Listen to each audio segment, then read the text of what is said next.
ఒక వ్యక్తి దగ్గర ఒక రోజు కేవలం 10 రూపాయలు మాత్రమే ఉన్నాయి.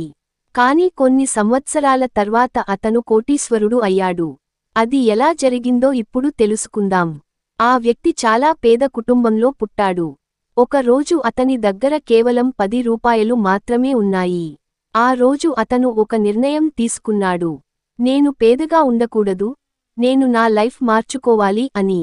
అతను చిన్న పని మొదలుపెట్టాడు. మొదట చిన్నగా సంపాదించాడు.